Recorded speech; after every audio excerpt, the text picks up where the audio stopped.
Parlons économie sur Radio Lac. Avec la Chambre de commerce, d'industrie et des services de Genève.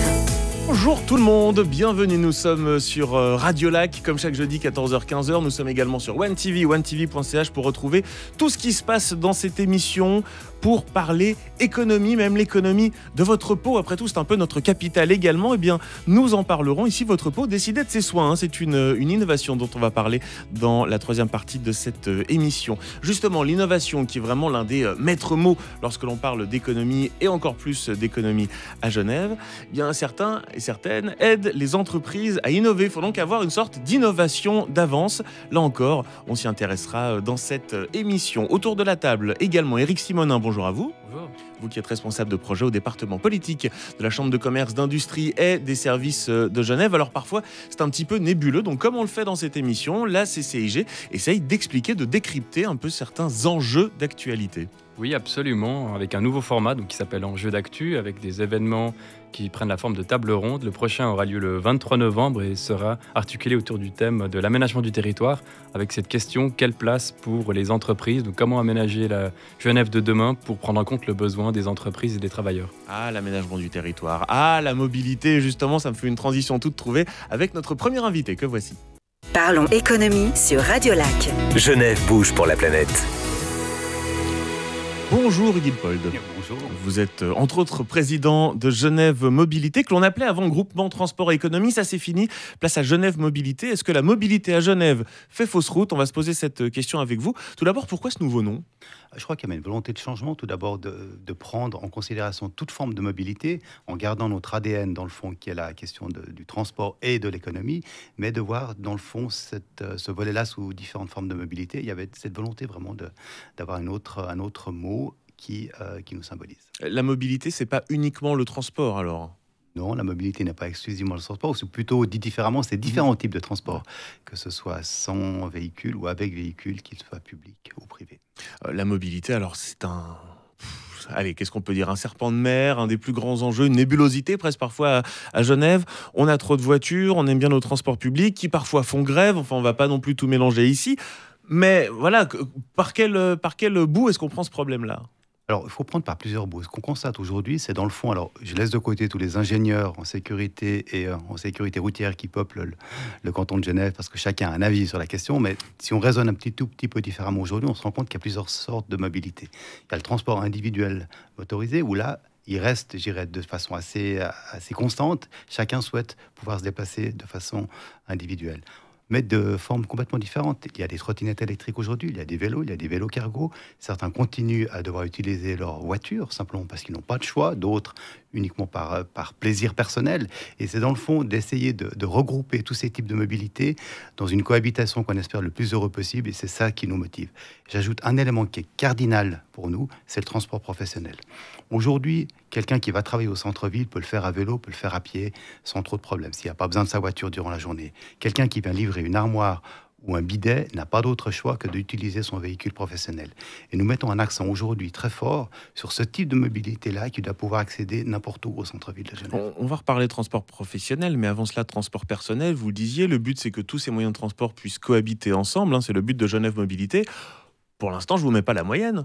Non, je suis d'accord avec vous, mais on milite pour faire en sorte que chacun se supporte et s'accepte. Je crois que c'est important de le constater. Aujourd'hui, vous avez une volonté qu'il y a eu pendant le Covid, de la part des pouvoirs publics, d'imposer au forceps la mise en place d'un réseau de transport pour les vélos. Ce qui n'est pas une mauvaise chose en soi, c'est la démarche qui n'est pas bonne. Les fameuses pistes cyclables mises pour certains un peu rapidement. Exactement, qui ont fait l'objet de recours, soit dit en passant, recours qui est encore en cours de traitement pour certains secteurs. On constate simplement qu'il y a eu une volonté d'imposer ça qui n'était pas bonne. On n'est pas opposé à ce type de mobilité-là. On considère qu'il faut faire une hiérarchisation du transport. On prend en considération qu'il y a des axes à privilégier pour les vélos, c'est important, mais il ne faut pas pour autant supprimer des axes importants pour les transports professionnels et les véhicules individuels motorisés. Je prends l'exemple du pont de la Couleuvre-Renière, par exemple, qui est un exemple criant. Pourquoi il était-il nécessaire d'ajouter une piste cyclable supplémentaire alors qu'il en existait déjà une sur le trottoir qui était suffisamment large? C'est un exemple très concret, mais qui est assez symptomatique des problèmes que nous avons aujourd'hui à Genève. Mais c'est-à-dire que si on va privilégier l'un, on va forcément handicaper l'autre, je dirais. Non, pas forcément. Il y a peut-être une prise de conscience, et ça je vous rejoins, c'est aussi ce qui a milité pour le changement de nom de GTE en Genève Mobilité, c'est dans le fond admettre que pour des personnes qui utilisaient jusqu'à peu leur voiture pour aller travailler, ils peuvent faire autrement aujourd'hui. Et c'est vrai que les vélos électriques donnent finalement une aire de déplacement beaucoup plus grande que par le passé, et puis vous pouvez combiner ces modes. Prenez une trottinette électrique, vous permet d'utiliser le train, le tram, et puis la trottinette électrique pour le dernier bout. Donc c'est toute cette façon de concevoir la mobilité qui est différente, mais ça nécessite des changements de mentalité, et c'est ce changement de mentalité-là que nous avons voulu accompagner au sein de notre... Justement, question que j'aurais peut-être dû vous poser au début, mais pour celles et ceux qui l'ignorent, quel est le champ d'action de Genève Mobilité exactement? Alors, sur quel levier est-ce que vous pouvez... Alors, il y a plusieurs leviers. Il faut savoir que Genève Mobilité regroupe en son sein plusieurs fédérations et plusieurs associations. Alors, il y a la Fédération des métiers du bâtiment, il y a la Fédération des entreprises romandes, il y a la Chambre de commerce et d'industrie de Genève, et puis, beaucoup plus ciblés, des groupements qui traitent de la question de la mobilité. Je prends l'exemple du TCS en l'occurrence. Donc, toutes ces différentes fédérations-là se regroupent pour traiter de la question de la mobilité, que ce soit en réponse à des consultations, que ce soit en réponse à des invitations du pouvoir politique lorsqu'il s'agit de traiter de tel ou tel projet de loi. Eh bien, notre groupement donne un avis ciblé sur des questions très, très précises. Donc, on accompagne, mais toujours dans une perspective en lien avec l'économie. Ça, c'est un élément important. La fameuse multimodalité dont on a déjà parlé plusieurs fois dans cette émission. Alors, je vais être franc, moi, je ne pense pas tous les jours à vous, Hugues Ilpold, mais je pense quasiment tous les jours à Eric Simonin, parce que j'ai des vélos en bas de chez moi qui sont sponsorisés par la CCIG. Ces vélos qu'on peut prendre en libre service avec une application pour se déplacer. Ça, c'est une des solutions, mais ce n'est pas l'unique solution, comme on l'entend. Oui, absolument. Ça doit faire partie de l'offre de mobilité à Genève. Et d'ailleurs, la Chambre de commerce avait effectivement soutenu cette démarche. Moi, j'ai aussi le plaisir de siéger anciennement GTE, donc Genève Mobilité pour la Chambre de commerce de Genève. Et c'est clair que pour nous, il y a cette notion de complémentarité des modes de transport. Mais il est clair qu'aujourd'hui, le transport professionnel est face à un vrai défi. On a des échos d'entreprises qui ne veulent plus travailler au centre-ville parce que l'accessibilité est trop difficile. Et ça, c'est évidemment un frein à l'activité économique pour toute la région. Avec un exemple très concret qui est survenu cet été, aux eaux vives, dont on va parler dans quelques instants. Vous restez avec nous. Parlons économie sur Radio Lac. Genève bouge pour la planète. La mobilité à Genève fait-elle fausse route? On continue de s'y intéresser, entre autres avec le président de Genève Mobilité, Hugues Ilpold, également finalement l'un des Monsieur Mobilité de la CCIG, Eric Simonin, responsable de projet au département politique de la Chambre de commerce, d'industrie et des services de Genève. On parlait transport personnel, Genève, énormément de transport professionnel, les déménagements, les livraisons dans tous les restaurants, et puis un exemple très concret aux eaux vives avec cet été une piétonisation pour laisser un petit peu plus de place évidemment aux piétons, à la mobilité douce, et des commerçants qui se sont plaints en disant oui mais moi, on ne peut pas me livrer, et deux, les gens qui veulent venir faire leurs achats en voiture ne peuvent plus venir devant chez moi parce que ils n'ont pas accès. Mais ces commerçants ont raison. Il y a un problème aujourd'hui. Vous ne pouvez plus avoir une ville vivante sans garantir un minimum d'accès pour les livraisons et d'accès au transport professionnel. Si vous poussez le raisonnement jusqu'au bout de certains qui veulent piétoniser, avec ce système-là, vous allez avoir des villes qui sont mourantes ou des espèces de musées au centre-ville où il ne se passe plus grand-chose. Donc il faut vraiment faire attention et être très sensible sur cette question-là. Vous devez toujours garantir l'accès au transport professionnel et l'accès à des livraisons. Et il faut prendre en considération, dans le fond, si vous voulez piétoniser un certain nombre de zones, il n'y a pas de problème. Mais simplement, il faut organiser à côté les accès correctement pour les personnes qui veulent aller dans ces zones piétonnes et toute la partie livraison. Ouais, vous avez répondu à ma prochaine question. On n'est quand même pas arrivé au bon équilibre. On le voit, des camions de livraison, je les blâme pas, ou alors je les blâme et je blâme les autres. Enfin, voilà, il n'y a pas de bonne solution, mais ils se mettent parfois sur les voies de bus, ils se mettent parfois au milieu de la route parce que faut bien décharger le camion. Donc il n'y a pas de solution aujourd'hui, ou alors ce ne sont que des solutions qui ne sont pas les bonnes. Non, je pense qu'il faut prévoir un aménagement urbain. C'est l'architecte qui vous parle à cet instant. Il faut prévoir un aménagement urbain. Prenez l'exemple comme la ville de Lyon. La ville de Lyon a très bien géré son centre-ville. Elle a décrété un secteur qui était déterminé comme étant un secteur piéton, mais elle a garanti de pouvoir accéder à ce secteur piéton par des parkings en conséquence, et puis pour des parties de livraison qui puissent se faire correctement. Et c'est ça qu'il faut faire. C'est un aménagement qui est réfléchi sur un très grand périmètre et avec toutes les conséquences qui s'y appliquent. Et c'est pas uniquement de bloquer un tronçon de route et puis de bloquer le prochain quelques temps après. Je viens d'une commune que j'adore, qui est la commune de Carouge, et c'est exactement ce qui s'est passé. On a décidé de bloquer une partie de la place du marché, on a bloqué un tronçon, ensuite on bloque un tronçon sur la rue Saint-Joseph, sans forcément avoir un accès garanti pour tous, et puis surtout un aménagement qui est correctement fait. Ça, c'est encore l'autre problème. Alors, je ne sais pas si je vais parler à l'architecte ou au président de Genève Mobilité, mais pourquoi on ne le fait pas ? Je suis entièrement d'accord avec vous, mais c'est bien pour ça que Genève Mobilité existe, et bien c'est bien pour ça qu'elle se mobilise pour sensibiliser les pouvoirs publics sur ces questions-là, parce que ces éléments-là sont, à notre sens, cardinaux. Et de nouveau, je répète, et c'est important, on doit pouvoir garantir le transport professionnel au centre-ville, on doit pouvoir garantir que celui ou celle qui veut faire son achat au centre-ville puisse se parquer. Aujourd'hui, pour la pétonisation, vous trouverez une majorité à gauche de l'échiquier politique qui veut vouloir le faire. Quand il s'agit de mettre en place les mesures qui permettent aux gens de se parquer, aux livraisons de le faire, eh bien vous ne retrouvez pas les mêmes majorités. Bon, ça tombe bien qu'on a un responsable de projet au département politique de la CCIG. Éric Simonin, le problème, alors, il est là, il est politique. Un élément clé, c'est effectivement le stationnement. Le stationnement, donc, on parle beaucoup de supprimer les stationnements dans les petites rues, dans les zones 30, et évidemment, c'est clair que ça contribue à la qualité d'une rue commerçante, par exemple. Mais ensuite, il faut des parkings qui soient en conséquence. Et on peut regretter, par exemple, dans le cas de Clé de Rive, où on avait fait campagne avec un projet qui était abouti, qui permettait d'avoir un stationnement qui soit adapté, proche du centre-ville, avec une accessibilité pour tout le monde. Et ensuite, on peut faire les derniers quelques centaines de mètres à pied. Et puis, ça a été refusé, en l'occurrence. Donc, effectivement, un choix politique.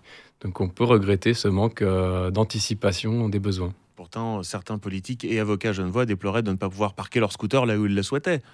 Encore pas si longtemps. Donc, finalement, eux vont vous dire c'est peut-être plus juridique alors que politique. Est-ce qu'il y a une seule cause ? Il n'y a jamais une seule cause dans des questions comme ça. Et effectivement, la cause est devenue non pas juridique mais politique. Simplement, il y a une proposition qui a été faite d'avoir une tolérance pour pouvoir parquer les 2 roues sur les trottoirs. Donc il n'y a pas de majorité politique dans les 2 chambres fédérales pour ça, donc le projet s'est arrêté ici. Mais on se rend bien compte à un moment donné que si, pour prendre l'exemple des 2 roues motorisées, si tous les 2 roues motorisées doivent se parquer, il n'y a pas suffisamment, je vais le formuler différemment, je ne suis pas très clair, il n'y a pas suffisamment de place aujourd'hui pour que toutes les motos et les scooters puissent se parquer. Donc forcément, ils vont se mettre sur les trottoirs. Si systématiquement ils se font coller, qu'est-ce qui va se passer ? Eh bien, ils vont prendre leur voiture, et puis le risque, vous avez encore un engorgement plus grand. Donc c'est un problème qu'il faudra traiter à un moment donné. C'est toute la thématique, dans le fond, du stationnement, voiture et 2 roues motorisées qui est important. Et dernière question, vous savez, ça fait un peu plus de 15 ans que je fais de la radio. J'ai fait soit du matin très tôt, soit du soir. Toutes les 30 minutes à peu près, il y a de l'inforoute, quelle que soit la radio. Toutes les 30 minutes depuis 15 ans, j'explique aux gens qu'il y a les pendulaires et que forcément c'est bouché à certains endroits stratégiques. Là encore, on le sait, on fait des aménagements, mais il y a toujours autant, voire plus de voitures. Alors là encore, qu'est-ce qu'on fait ? Quelle possibilité pour gérer ce trafic pendulaire qu'on ne va pas effacer du jour au lendemain ? Alors, vous avez entièrement raison, et je regrette exactement la même chose que vous. Encore depuis plus longtemps, j'ai constaté ce genre de problème, et ceux avant moi le constataient aussi. Donc, c'est un problème qui est récurrent. Oui, la radio n'avait pas démarré avec moi, je vous rassure aussi. c'est pas ce que je voulais dire. Non, mais ça explique aussi par le fait qu'on est dans une position où on a un lac, on ne peut pas traverser le lac en amont. Donc, on est obligé de faire le tour du lac, ce qui engorge un tout petit peu le trafic. À cela, vous rajoutez des pistes cyclables au forceps sans prendre en considération l'implication que ça représente en termes de trafic, vous avez la situation qu'on a là aujourd'hui. Il faut quand même garder à l'état d'esprit un élément, c'est que vous avez quand même un nombre de personnes qui viennent travailler très tôt à Genève et pour lesquels il n'y a pas de possibilité de faire autrement. Donc les transports publics, les conducteurs des bus et des trams doivent venir en voiture parce qu'ils n'ont pas d'autre choix. Il n'y a pas de tram qui circule parce que forcément c'est eux qui circulent. Donc il y a ces éléments-là et dans les hôpitaux c'est la même chose. Donc vous avez un personnel qui vient, qui est obligé de venir en voiture et pour lesquels il n'y a pas d'alternative qui est trouvée. Mais c'est vrai que le système, on revient à ça, c'est politique. Il y a une volonté politique manifeste de faire entrave à la circulation de transports individuels motorisés. Je vais laisser le mot de la fin sur cette question, Éric Simonin. C'est clair qu'on a un défi avec l'exiguïté du territoire à Genève et la croissance démographique qu'on a, qui est constante. Donc évidemment que c'est un défi sur le long terme. Moi, je pense qu'il faut que les infrastructures s'adaptent à la demande plutôt qu'elles dirigent de manière volontariste en fait, le choix des personnes. Mais évidemment que c'est compliqué. Aujourd'hui, on voit par exemple avec le télétravail, on a un petit peu moins de déplacements pendulaires. C'est une des pistes de développement peut-être. On a également, par contre, toute cette frange de l'économie qui a besoin de se déplacer, se rendre sur place, souvent tôt le matin, par exemple le secteur du bâtiment, l'industrie. Et ces gens-là, il faut prévoir les infrastructures en conséquence pour qu'ils puissent venir travailler, tout simplement. Il n'y a plus qu'à. On va terminer sur cette note. Éric Simonin, responsable de projet département politique à la CCIG. Hugues Ilpold, président de Genève Mobilité. Merci beaucoup d'être venu nous voir. Dernière question rapidement, vous êtes venu comment? Vélo. À pied.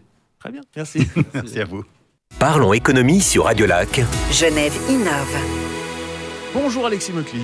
Bonjour. Bonjour Zara Gaudin. Vous êtes respectivement fondateur de Winov et consultante chez Winov. Comment innover dans l'innovation finalement? C'est la question qu'on va se poser avec vous. Tout d'abord, Winov, on devine un petit peu dans le mot. Qu'est-ce que c'est? De quoi on parle? Alors Winov, c'est un studio d'innovation, c'est aussi un petit mot barbare, mais en fait simplement on est une agence qui accompagnons les entreprises, les PME, les grandes entreprises, les institutions publiques sur toutes les questions en lien avec l'innovation. Donc l'innovation, c'est très large. Ce que j'allais dire, il n'y a que ça de l'innovation. Personne va dire j'aimerais faire du business comme au 19e siècle.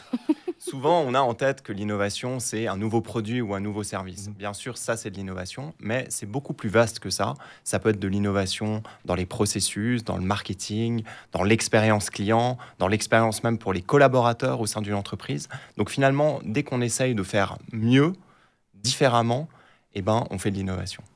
Et alors on fait ça comment mieux, différemment? Parce que c'est facile à dire, mais encore faut-il arriver à le faire et à s'adapter à chaque entreprise qui vient vous voir.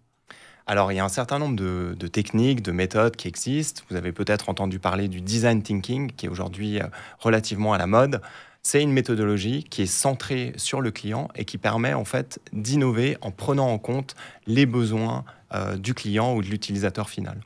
Donc, c'est une méthode aussi qui est très pratique parce qu'il n'y a pas besoin d'être un génie créatif pour produire des idées. On a une méthode, on a des étapes. C'est comme une recette de cuisine. On suit un certain nombre d'étapes et puis à la fin, on a un résultat. Alors, ce que je suis très content, c'est que je peux enfin poser à quelqu'un dont c'est le métier cette question. On est d'accord qu'une personne qui crée aujourd'hui une entreprise, qui crée une PME, c'est pas parce qu'on va rajouter une table de billard que d'un coup on a une start-up. C'est pas pareil. J'ai l'impression qu'on mélange un peu tout, justement sur ces questions d'innovation. Oui, effectivement, c'est un petit clin d'œil à la Silicon Valley où on a les repas qui sont pris en charge, les tables de ping-pong, de billard, etc. J'ai l'impression qu'on met le contenant plus que le contenu de l'entreprise.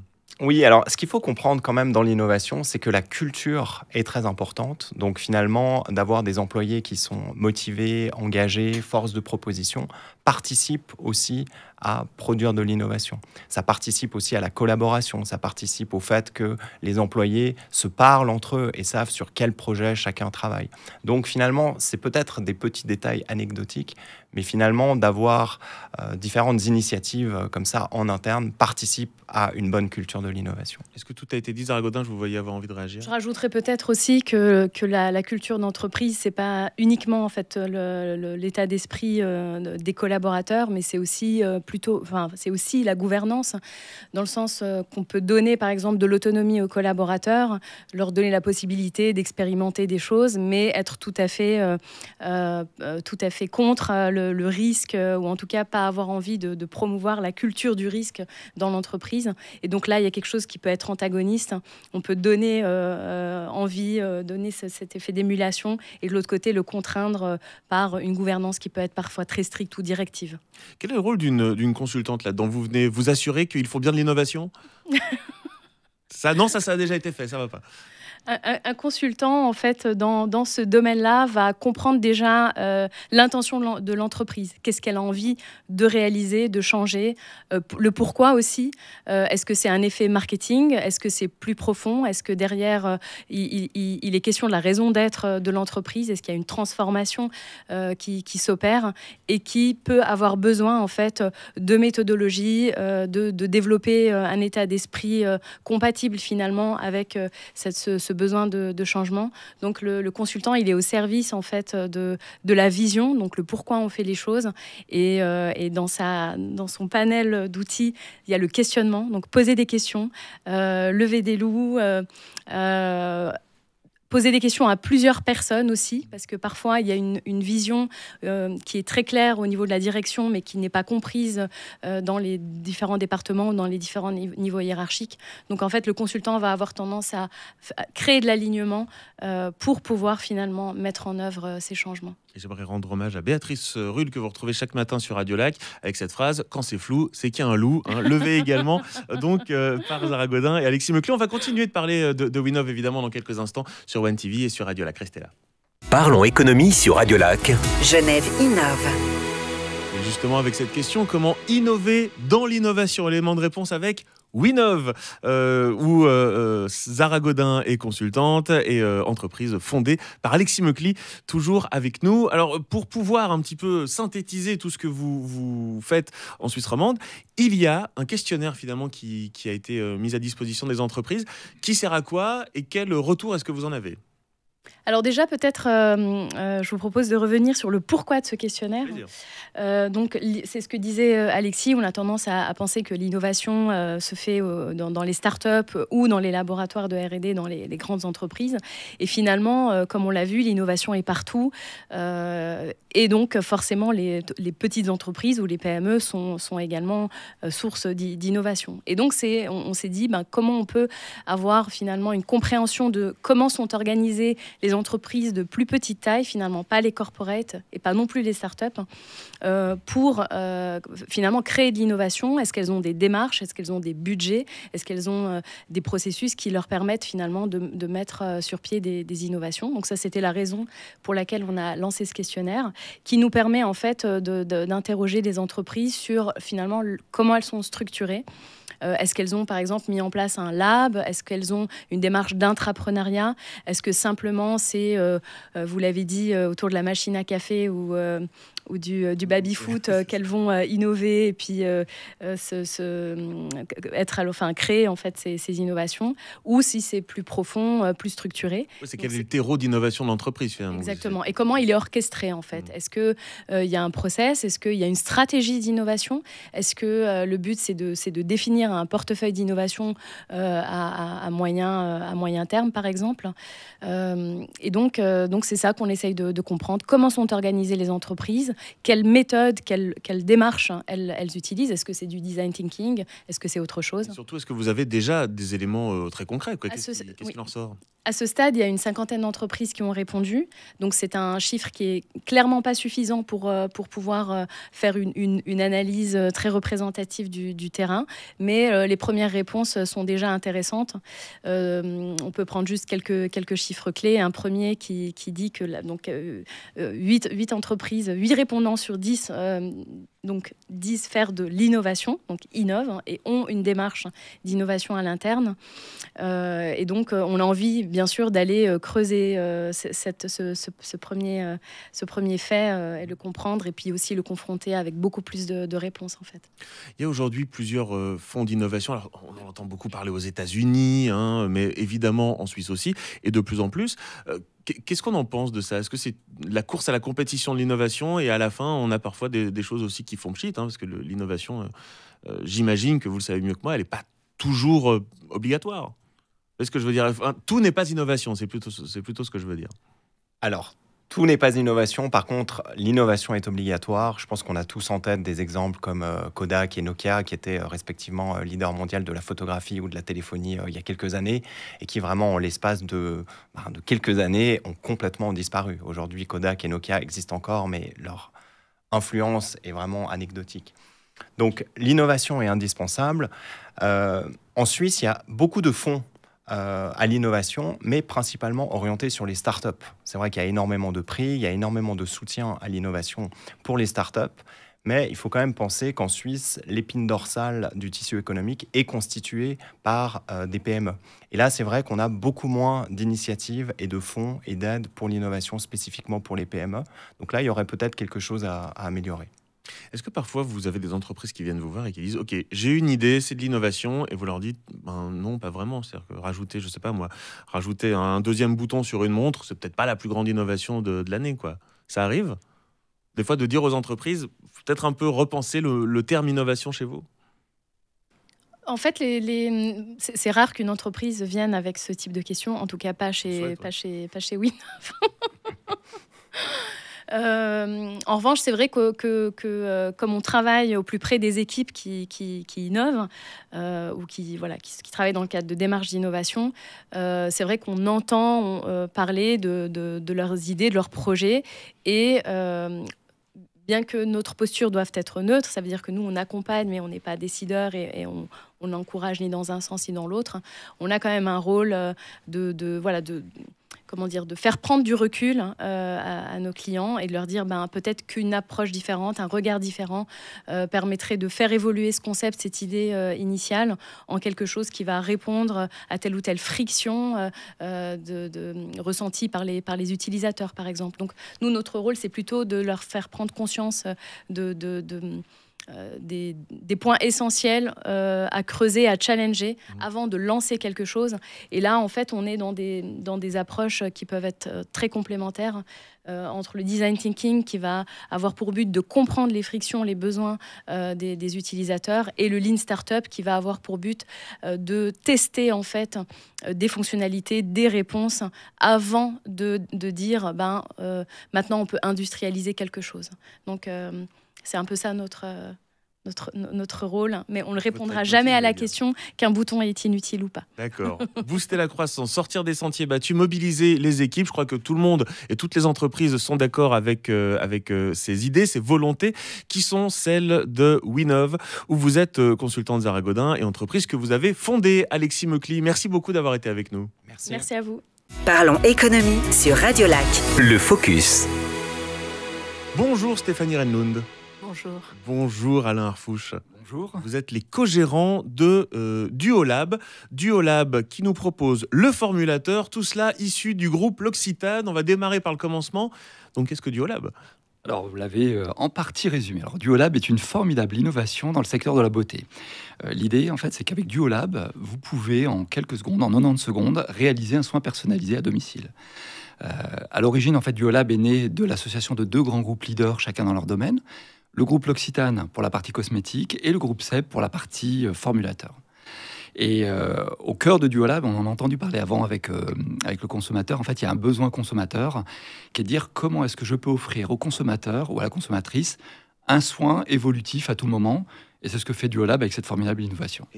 Est-ce que vous voulez rajouter quelque chose ? Tout a été dit. Et à quel moment est-ce qu'on ne vient pas finalement empiéter sur les plates-bandes d'un des groupes qui vous a fondé, à savoir L'Occitane ? Moi, si j'utilise ça, j'ai plus besoin de rien d'autre. Alors, ma peau décide d'elle-même de ses soins. Alors, c'est une très bonne question. On ne vient pas empiéter, on vient compléter l'offre de produits L'Occitane.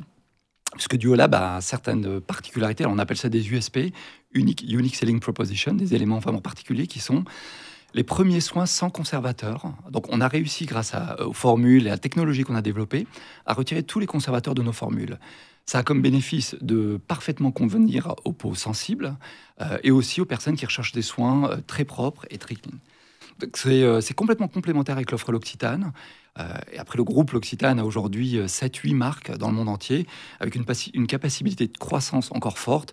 Donc l'idée avec Duolab, c'est de venir compléter cette capacité de croissance. Donc là, en l'occurrence, vous êtes venu avec l'appareil qui, moi, sincèrement, je voyais un peu plus gros, c'est-à-dire qu'il rentre facilement dans un beauty case, par exemple, ou alors il reste dans une salle de bain.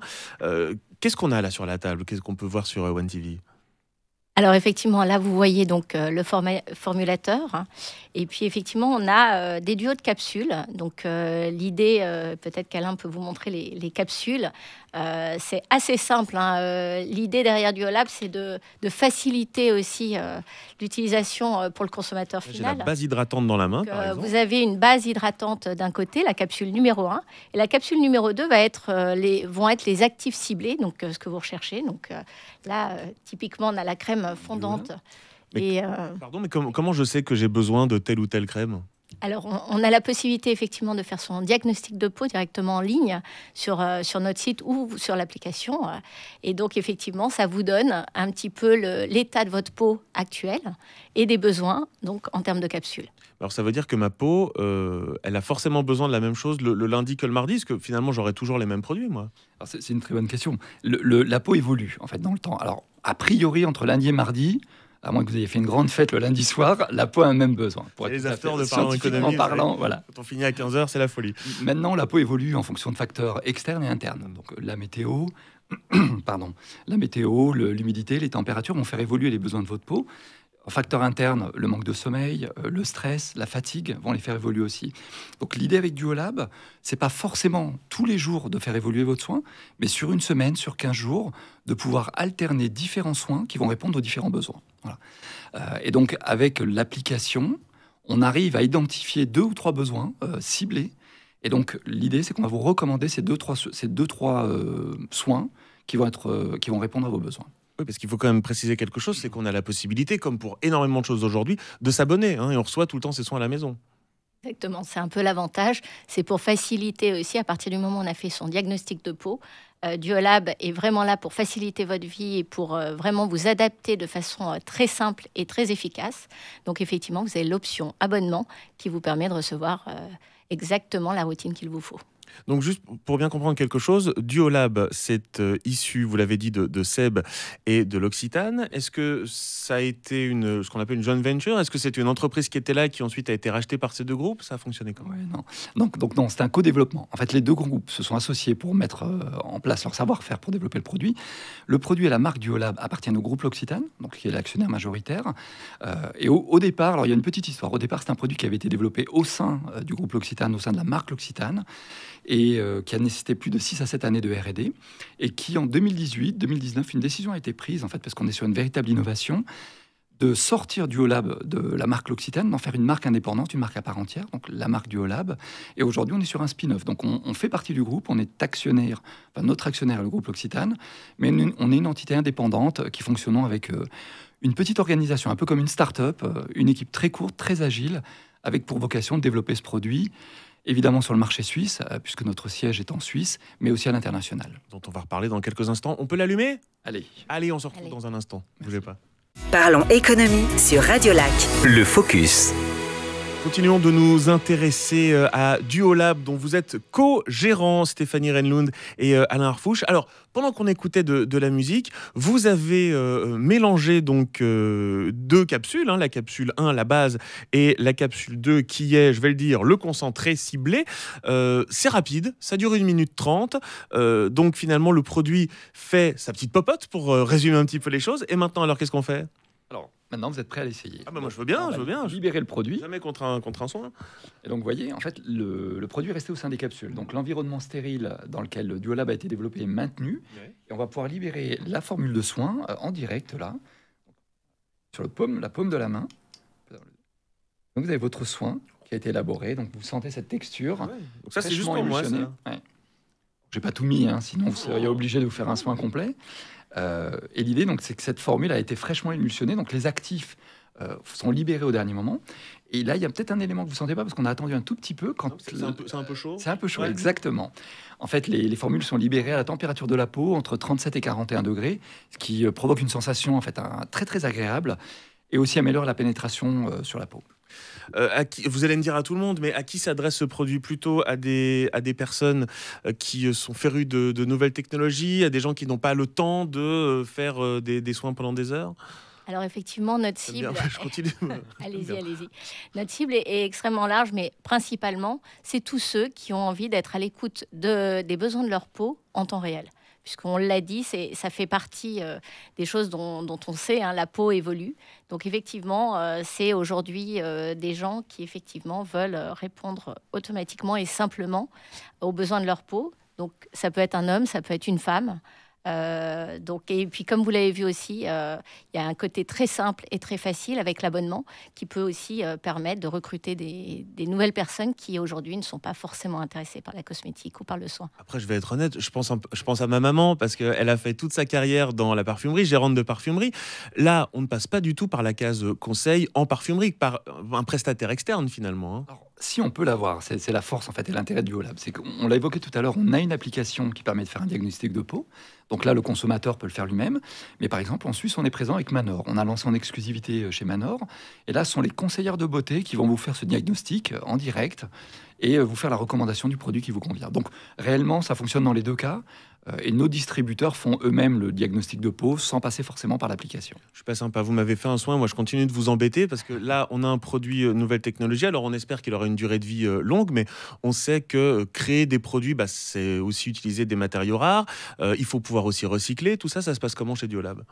Alors, c'est un sujet clé depuis le début de ce projet. Donc là, les capsules, les soins que vous avez utilisés tout à l'heure, par exemple, on va les extraire en un mouvement. Et on a développé... À part ça, on voit qu'elles sont connectées ensemble, donc effectivement, les produits se sont mélangés entre eux. Ça a été créé, c'est pas juste un mélange, justement. Tout à fait, oui. L'émulsion s'est faite à ce moment-là. On l'évoquait tout à l'heure, vous avez vraiment... on n'avait pas les crèmes déjà émulsionnées avant. La préparation s'est faite là, la prouesse technologique est là, et on a 23 brevets aujourd'hui qui soutiennent cette innovation. Et sur la partie recyclabilité, c'est important. On a développé dès le départ un partenariat avec TerraCycle, donc qui est un des leaders dans le monde du recyclage. C'est une enveloppe. C'est une enveloppe qui est offerte aux clients, aux consommateurs avec l'achat du produit, qui est pré-timbré. Et donc à la fin du mois ou à la fin de la semaine, en fonction du volume d'usage, là on est plutôt sur une grande enveloppe, donc on est à la fin du mois. Le consommateur ou la consommatrice va remettre toutes les capsules dans l'enveloppe, fermer l'enveloppe, le mettre dans la boîte aux lettres, et on va collecter toutes ces capsules de façon à pouvoir les recycler. Là, il y a différentes choses qui sont faites, du mobilier urbain, enfin des éléments de seconde vie. De la même manière, dans le développement, la machine est garantie 10 ans. Donc on a une garantie de réparabilité de 10 ans et une garantie, je dirais, à l'achat de 2 ans. Donc pendant 2 ans, s'il y a le moindre problème, on remplace la machine. Et si on doit réparer les pièces pendant 10 ans, aussi on peut le faire. Donc on a vraiment cette volonté de se projeter dans la durée. Vous gérez Duolab ensemble, mais j'imagine que ça s'inscrit dans quelque chose de beaucoup plus grand pour les groupes, alors Seb, mais également l'Occitane. Est-ce que c'est un des moyens de communiquer avec finalement un public cible ? Est-ce que c'est le même public cible que les autres produits de l'Occitane ? Qui veut répondre ? À qui veut, oui, bien sûr, comme tout. Alors là, effectivement, je dirais que, et on l'a dit un petit peu tout à l'heure, on l'a évoqué, l'un n'empêche pas l'autre. On sait qu'aujourd'hui, on n'exclut pas effectivement les consommateurs l'Occitane. Ça fait partie intégrante d'un besoin qu'ont des consommateurs. Et donc, effectivement, on va chercher, et c'est effectivement complémentaire à des produits aujourd'hui l'Occitane ou autres marques. Et justement, l'autre marque est sûrement l'élément important. En fait, Duolab, la vocation, c'est d'être un écosystème. Donc aujourd'hui, on a créé notre marque avec les soins Duolab, mais cette technologie qu'on a développée, en fait, ce savoir-faire, l'idée, c'est de le mettre au service de l'industrie et donc de développer des partenariats de marques internes au groupe ou externes au groupe. Donc on est en train de travailler et on va lancer d'ailleurs en 2023, en mars 2023, une collection avec une enseigne du groupe qui s'appelle Lime Life, qui est basée aux États-Unis. On pourrait demain le faire avec l'Occitane, avec d'autres marques du groupe, internes ou externes. Ouais. Dernière question, je regardais la composition, alors je ne parle pas toutes les langues, parce que c'est pas écrit en français, et je me demandais, donc vous avez dit, il n'y a pas de conservateur là-dedans. Est-ce qu'il y a d'autres choses, je sais pas, je pense à des perturbateurs endocriniens, des choses comme ça, parce que c'est très... on fait très attention à tout ça aujourd'hui. On fait très attention, et c'est aussi l'idée de départ de Duolab, de cette innovation. Donc on a des formules avec des taux de naturalité très très élevés. On est entre 93 et 100% d'ingrédients naturels. On a retiré en effet tous les conservateurs qui ont ce risque en fait de venir perturber la peau, perturber le microbiote naturel. Et donc on est vraiment sur des formules pour les gens qui regardent sur des applications du type Yuka, en fait, qui permettent de scanner les produits. On a des scores excellents, 100% sur la majorité de nos produits, grâce aux ingrédients et aux formules qu'on a développées. Il y avait l'Occitane en Provence, il y a maintenant Duolab à Genève, donc que vous co-gérez, Alain Harfouche et Stéphanie Renloun. Merci beaucoup d'être venus nous voir. Merci à vous. Parlons économie sur Radio Lac. Avec la Chambre de commerce, d'industrie et des services de Genève. Merci à vous d'avoir participé à cette émission et merci surtout à vous de l'avoir suivi. On se retrouve la semaine prochaine, c'est le jeudi, 14h-15h sur Radio Lac et quand vous le souhaitez sur One TV. À bientôt. One TV, programmé VOD sur onetv.ch.